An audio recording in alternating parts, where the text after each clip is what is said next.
$82,41. C'est le prix exact auquel l'argent métal vient de clôturer à la bourse de Shanghai. Pas $72 comme sur votre écran occidental. Pas $75 comme le prédisaient les analystes la semaine dernière. $82,41. Et cet écart de plus de $10 entre Shanghai et New York vient de faire quelque chose que personne dans les médias financiers traditionnels ne veut admettre. Il vient de briser le mécanisme fondamental qui maintient les marchés mondiaux en équilibre depuis des décennies. L'arbitrage ne fonctionne plus. Et quand l'arbitrage ne fonctionne plus, tout ce que vous pensiez savoir sur la formation des prix devient obsolète. Laissez-moi vous expliquer ce que cela signifie et pourquoi c'est probablement l'événement le plus important sur les marchés des métaux précieux depuis l'abandon de l'étalon en 1971. L'arbitrage est le mécanisme qui maintient les prix identiques partout dans le monde pour le même produit. Si l'or coûte $1000 à New York et $1100 à Londres, des traders vont acheter à New York, expédier à Londres et vendre avec un profit de $100. Cette activité augmente la demande à New York, ce qui fait monter le prix, et augmente l'offre à Londres, ce qui fait baisser le prix. Les deux prix convergent jusqu'à ce que l'écart soit trop petit pour justifier les coûts de transaction. C'est ainsi que les marchés fonctionnent depuis des siècles. C'est la loi du prix unique, l'un des principes les plus fondamentaux de l'économie. Mais cette loi vient de se briser pour l'argent métal. Shanghai paye $82, New York affiche $72. L'écart est de plus de $10, soit environ 14%. Cet écart existe depuis des semaines et il ne se ferme pas. Il s'élargit, chaque jour, chaque semaine. Si l'arbitrage fonctionnait normalement, des traders achèteraient de l'argent au prix occidental de $72, l'expédieraient à Shanghai et le vendraient à $82, empochant $10 par once de profit pur. Cette activité ferait monter le prix occidental et baisser le prix de Shanghai jusqu'à ce que l'écart disparaisse. Mais cela ne se produit pas. L'écart persiste et grandit. Il n'y a qu'une seule explication logique à ce phénomène. Il n'y a pas assez de métal physique disponible en Occident pour l'expédier vers l'Est. Les coffres sont vides. Les stocks sont épuisés. L'arbitrage ne peut pas fonctionner quand il n'y a rien à arbitrer. Le prix que vous voyez sur votre écran occidental n'est plus le vrai prix. C'est une fiction générée par un marché papier qui s'est complètement déconnecté de la réalité physique.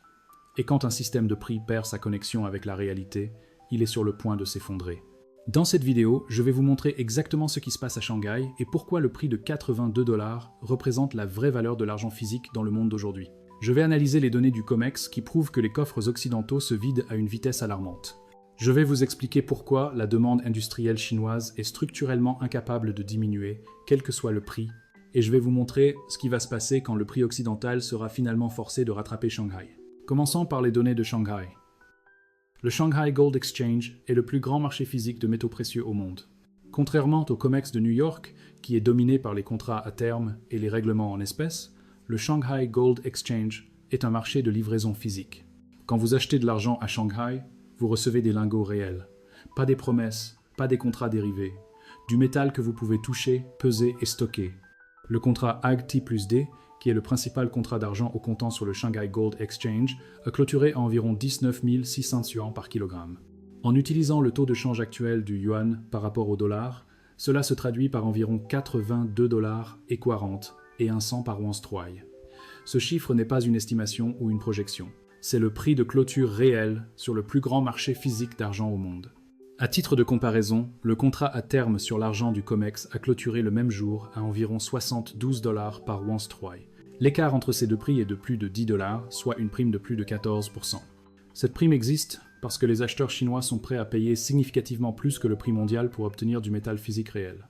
La plateforme d'analyse chinoise Sunseers a documenté cette divergence dans ses rapports récents. Ils notent que la demande de métal physique en Chine absorbe tous les stocks disponibles.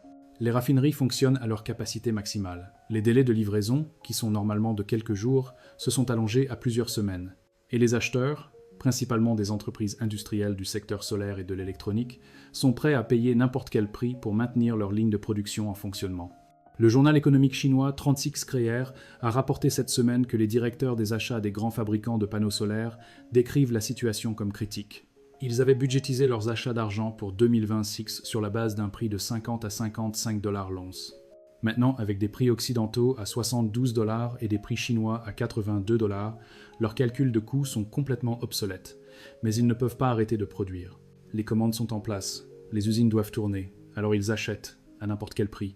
Maintenant, regardons ce qui se passe du côté occidental de l'équation.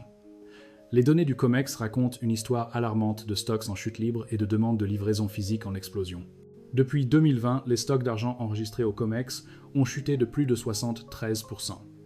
Ce n'est pas une baisse normale de cycle économique, c'est un effondrement. Le métal quitte les coffres à un rythme qui suggère une pénurie structurelle profonde. En seulement 4 jours de négociations en décembre 2025, plus de 47 millions d'onces ont été demandées pour livraison physique. Cela représente plus de 60% du stock enregistré total. En un seul jour, plus de 7300 contrats ont demandé un règlement physique, ce qui équivaut à environ 6,5 millions d'onces. Environ 30% du stock négociable a été demandé en une seule journée. Ces chiffres sont sans précédent. Ils suggèrent que quelque chose de fondamental a changé dans la façon dont les participants au marché perçoivent le risque de contrepartie. De plus en plus d'acteurs veulent le vrai métal, pas des promesses papier. Et quand ils découvrent que le métal n'est pas disponible, ils sont prêts à payer des primes substantielles pour l'obtenir ailleurs, d'où la prime de Shanghai. Le ratio entre les contrats papier et le métal physique disponible au COMEX atteint maintenant environ 33 pour 1. Pour chaque once réelle dans les coffres, 33 onces existent sous forme de promesses papier. Ce système fonctionne tant que la majorité des détenteurs de contrats acceptent un règlement en espèces plutôt que la livraison physique. Mais cette hypothèse fondamentale est en train de s'effondrer. Imaginez un hôtel qui vend 33 réservations pour chaque chambre disponible, comptant sur le fait que la plupart des clients annuleront ou accepteront un remboursement. Cela fonctionne la plupart du temps. Mais un jour, tout le monde se présente en même temps. Et il n'y a pas assez de chambres. C'est exactement la situation du marché de l'argent en ce moment. Et Shanghai, avec son prix de 82 $, montre ce qui se passe quand les clients insistent pour avoir leur chambre. La question centrale est de savoir pourquoi les acheteurs chinois sont prêts à payer 82 $ alors que le prix occidental n'est que de 72 $. La réponse réside dans 3 facteurs structurels qui rendent la demande chinoise complètement inélastique au prix. Le premier facteur est l'industrie solaire. La Chine contrôle plus de 80% de la production mondiale de panneaux solaires.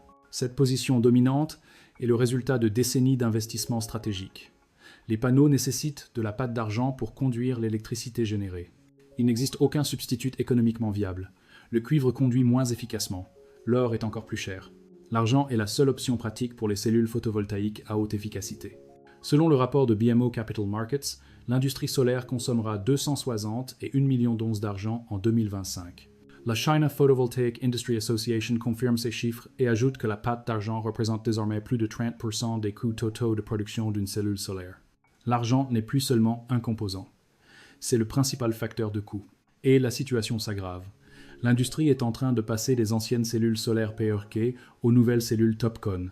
La technologie TOPCon est plus efficace pour convertir la lumière du soleil en électricité, mais elle nécessite 50% plus d'argent par watt de capacité. Et cette nouvelle technologie représente désormais plus de 70% du marché mondial. La demande d'argent de l'industrie solaire n'augmente donc pas seulement parce que plus de panneaux sont produits. Elle augmente aussi parce que chaque panneau nécessite plus d'argent. Le deuxième facteur est la sécurité stratégique. L'argent figure sur la liste des minéraux critiques du département américain de la Défense. Il est essentiel pour l'électronique militaire, les systèmes de communication et les systèmes d'armes. La Chine a compris cette réalité. Dans un monde de tensions géopolitiques croissantes, le contrôle des ressources physiques est plus important que la détention d'actifs financiers. Le leadership chinois a observé attentivement ce qui est arrivé aux réserves de devises russes, 300 milliards de dollars gelés dans les banques occidentales. Du jour au lendemain, il est devenu clair que les réserves en dollars et en euros n'offrent pas une vraie sécurité si elles peuvent être confisquées politiquement. L'Occident a utilisé le système financier comme une arme. Et la Chine a tiré les leçons. Les métaux physiques dans les coffres chinois ne peuvent pas être gelés. Ils ne peuvent pas être rendus sans valeur d'un simple clic. Ils sont la seule vraie sécurité dans un monde incertain. Le troisième facteur est la construction de systèmes financiers alternatifs. Les pays BRICS, Brésil, Russie, Inde, Chine et Afrique du Sud, ainsi que leurs nouveaux membres, construisent une architecture financière parallèle.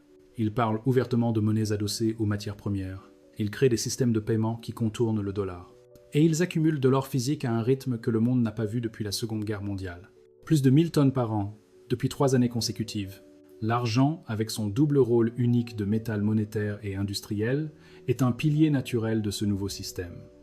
Il est suffisamment précieux pour servir de réserve de valeur.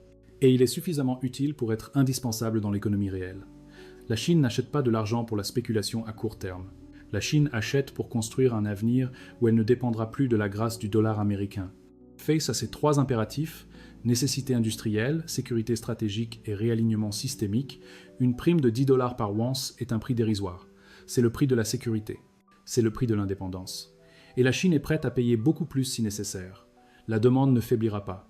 Elle augmentera. Maintenant, nous arrivons à la question cruciale qui intéresse tout investisseur. comment coudre. Que se passe-t-il quand l'écart d'arbitrage brise finalement le marché occidental? Et dans quelle direction les prix vont-ils évoluer?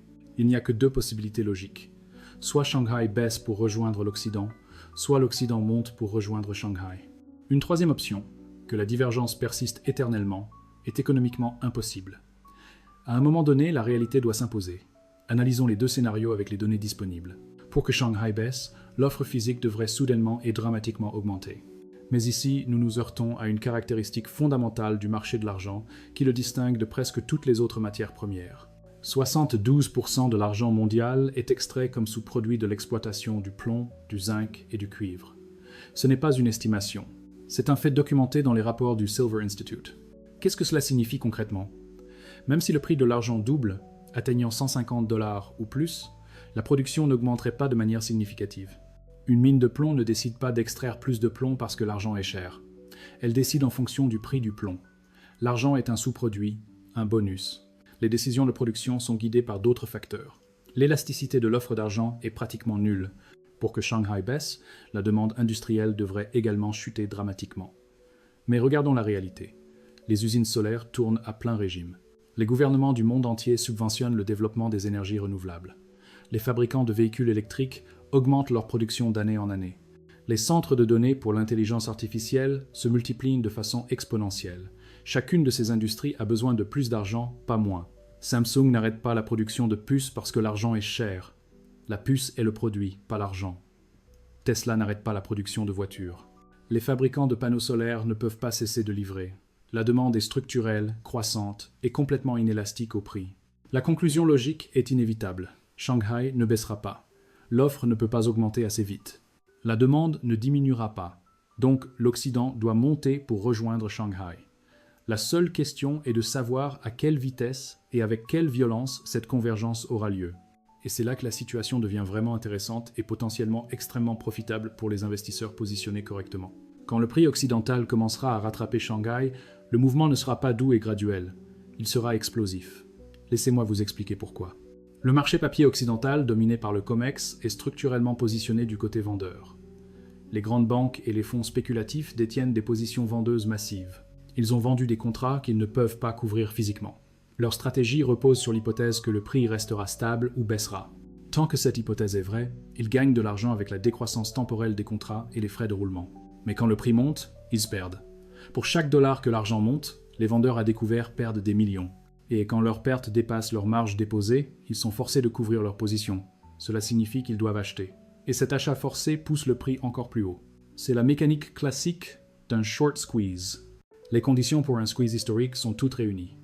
Les stocks physiques sont au plus bas. La demande industrielle est au plus haut. Les vendeurs à découvert sont massivement positionnés et n'ont pas de couverture physique. Shanghai montre le chemin à $82. Et le prix occidental traîne de plus de $10 derrière. Cette configuration est explosive. JP Morgan a compris cela avant tout le monde.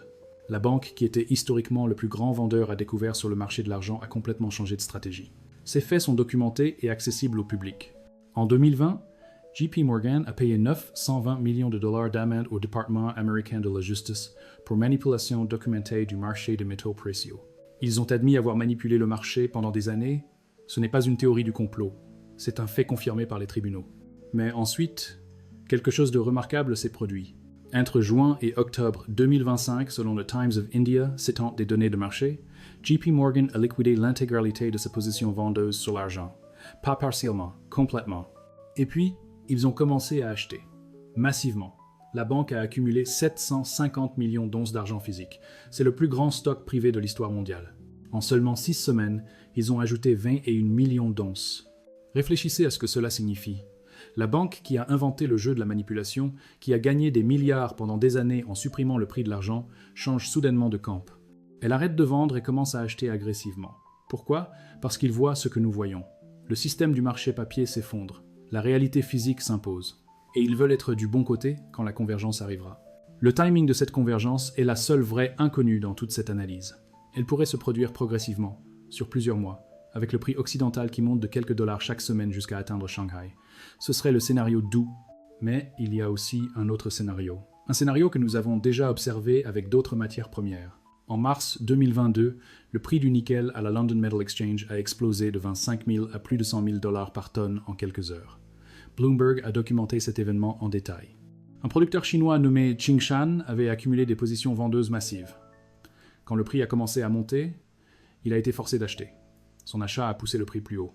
Cela a forcé d'autres vendeurs à découvert à acheter. Une cascade a commencé. En quelques heures, le prix a quadruplé. La bourse a dû intervenir. Elle a suspendu les échanges. Et puis elle a fait quelque chose d'extraordinaire et hautement controversé. Elle a annulé des transactions d'une valeur de milliards de dollars. Des trades qui avaient été légalement et légitimement conclus ont été annulés. Qingshan a été sauvé de pertes estimées à 8 milliards de dollars.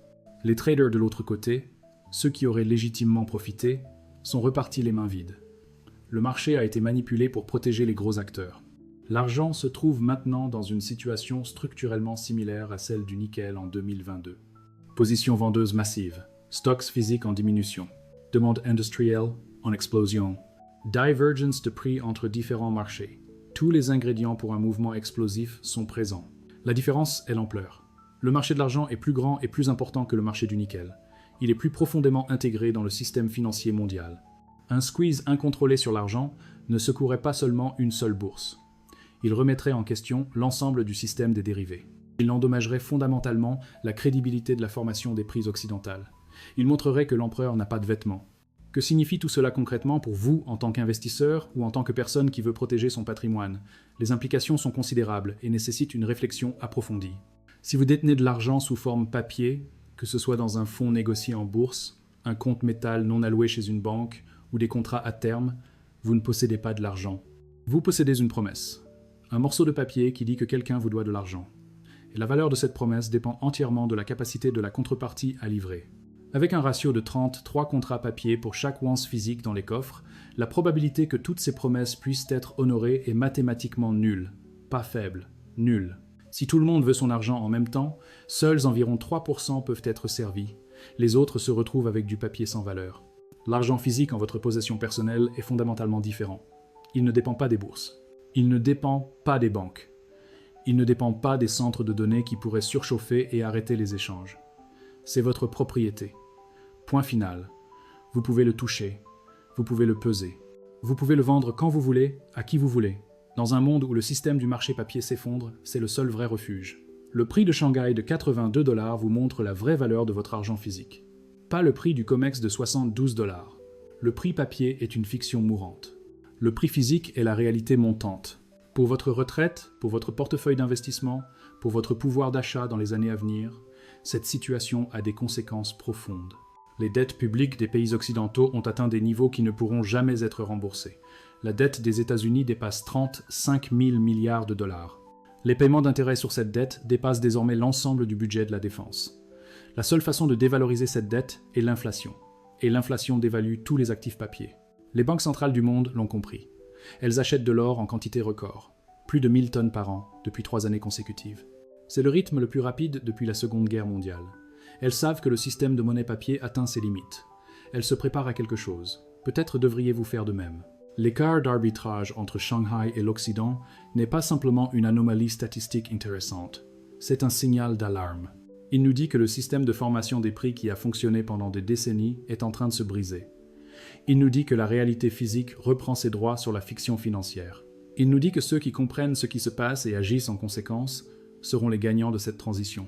L'histoire financière est remplie de moments où les anciens systèmes ont cédé la place aux nouveaux.